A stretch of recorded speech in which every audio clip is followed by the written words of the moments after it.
Judges 2.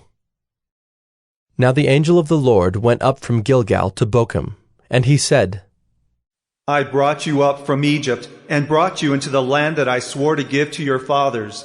I said, I will never break my covenant with you, and you shall make no covenant with the inhabitants of this land. You shall break down their altars. But you have not obeyed my voice. What is this you have done? So now I say, I will not drive them out before you, but they shall become thorns in your sides, and their gods shall be a snare to you. As soon as the angel of the Lord spoke these words to all the people of Israel, the people lifted up their voices and wept, and they called the name of that place Bochim, and they sacrificed there to the Lord. When Joshua dismissed the people of Israel went each to his inheritance to take possession of the land. And the people served the Lord all the days of Joshua, and all the days of the elders who outlived Joshua, who had seen all the great work that the Lord had done for Israel. And Joshua, the son of Nun, the servant of the Lord, died at the age of 110 years.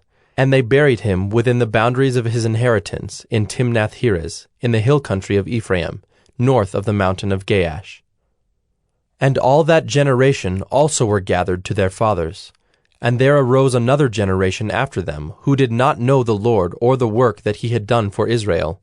And the people of Israel did what was evil in the sight of the Lord, and served the Baals.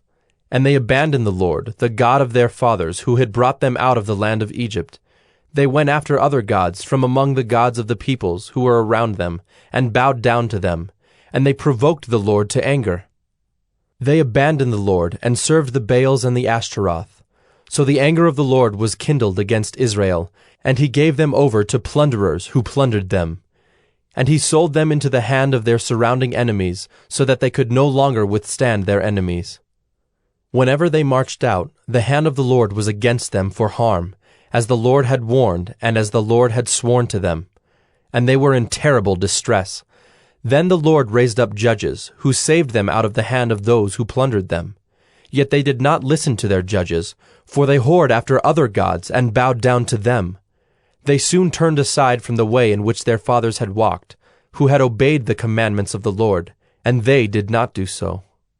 Whenever the Lord raised up judges for them, the Lord was with the judge, and he saved them from the hand of their enemies all the days of the judge.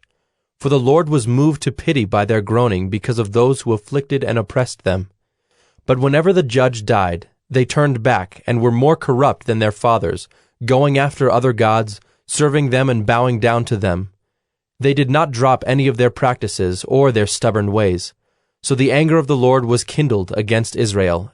And he said, Because this people has transgressed my covenant that I commanded their fathers and have not obeyed my voice, I will no longer drive out before them any of the nations that Joshua left when he died, in order to test Israel by them, whether they will take care to walk in the way of the Lord as their fathers did or not.